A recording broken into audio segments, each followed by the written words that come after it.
Performance time, come on and run some tests. We're going to find a memory leak. I've got no friends but virtual users. Soak test never end. It's performance time. Hello and welcome back to Performance Time. If you haven't heard that before, that is the retro intro to my YouTube channel, which I do not actively create content for at the moment. It's something I recorded myself based on the theme tune of a television show called Adventure Time. Now, in late May, I posted something on LinkedIn, which was a diagram that looked kind of like an hourglass or an X, and I think I called it the pyramid model, which doesn't make a lot of sense because it doesn't look like a pyramid. It looks a little bit like a pyramid, but I think I'm going to call it the hourglass model or the X model to hark back to the V model days for those of you who did ISTQB. Now, this is an audio-only medium, which makes it a little difficult to talk about a visual model. So let's imagine you have an hourglass, and it is very wide at the top and very wide at the bottom and very thin in the middle. And so as the sand flows through, it has to flow through this very small gap right in the middle. Now imagine the sand that's flowing through this hourglass represents the stages of the software delivery lifecycle. So at the top, right at the top, we have things that we do right at the beginning of the process, such as architectural design, and then maybe moving into implementation and development, early testing, integration, end-to-end testing, which would be right in the middle. And the bottom half of the hourglass represents things that we do as we move into production, such as the deployment itself into production. The monitoring and APM and synthetics and real user monitoring that we might do in production. So to recap, the top half of our hourglass represents the things that we do before we go to production in chronological order, and the bottom half of the hourglass represents the things that we do as we go into production and then in production. Now you'll notice that the bit in the middle, which is where we do our end-to-end performance testing, is very thin, very small. That's the whole point of the model. The idea is that we do as much as we can early on in the delivery lifecycle and as much as we can in production to mitigate performance risk, so we can minimize how much end-to-end performance testing that we have to do. So why might we want to reduce the end-to-end performance testing we do? So to set the scene, right now, software systems are more complex than they have ever been before, and they are continually getting more complex, more components, big systems of systems of systems, combinations of cloud and on-premise parts of the solution, third-party services that we integrate. When we work in the cloud, there are more layers of abstraction, things that we can't see about how things are working under the hood.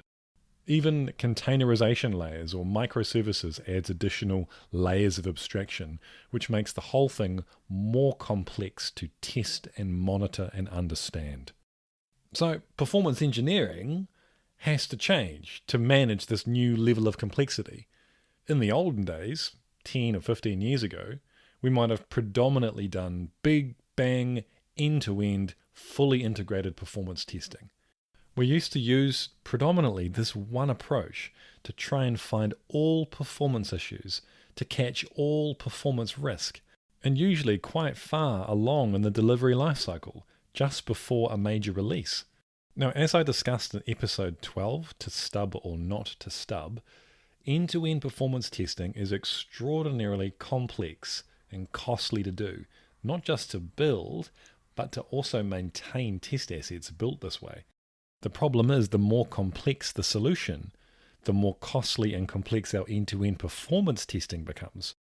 Now, I don't know about you, but I've seen plenty of situations when we've attempted to do predominantly end-to-end performance testing, and we've been unable to run tests for days and days, sometimes even weeks, because we can't get a working end-to-end integrated environment. There are just so many components required to make it all work, and the data complexity making sure that a customer in one system matches a record in another system and they have the right IDs matching up. That's really difficult. And the more components we have, the more difficult this becomes. And as time goes on and our systems get more and more complex, this is going to be increasingly difficult to do. So the Hourglass model proposes that we do more early on, shift left, more in production, shift right, so we can minimize the scope of end-to-end performance testing as much as possible. Now, I think there will always be a need in some situations for end-to-end performance testing. It tells us about customer experience with a release or a system which isn't live yet in production. It also shakes out performance issues relating to the ways which components integrate with each other in ways that we couldn't have expected. So it's not about not doing end-to-end performance testing, it's about reducing how much we do to a manageable amount. So let's say that this Hourglass model that I've been rambling on about becomes an industry standard and everyone thinks, yes, that's what we're going to do. This is the way that we do things now. So what are the implications? The first thing is more people need to be involved in the performance engineering journey. It can't just be specialist performance engineers working in a siloed team as we had in the past. For example, architects building in a performance lens to their work and the way that they design solutions or review solutions. Developers being involved in running single user traces or maybe leveraging APM tools to understand the behavior of a single user or a single transaction in a system. Developers and testers building simple API level or component level performance tests to look at a particular component or operation. Operations engineers utilizing different deployment approaches such as canarying or blue-green deployments to reduce the potential impact of performance issues. Engineers in either the delivery or operations world setting up logging, tracing, APM, synthetics, real user monitoring to better understand performance in the real world and what the customer experiences. And when we get our observability really mature, then stakeholders from across an organization can easily see, first of all, what the performance and the customer experience is and how that impacts our business, so we can make more informed decisions, better decisions when we go to market. So there's more people involved in performance engineering now, maybe without even knowing they're part of this new paradigm. But the second thing is, as you've already heard, there are a lot more activities that we can do to manage performance risk beyond the end-to-end performance testing that we did so much of in the past. A third implication is that because there are so many people involved and so many different activities happening, there's a new level of collaboration and communication which is required across your organization. Now, this can be a challenge that you maybe didn't anticipate, but that's just part of the performance engineer's role and how it's changing.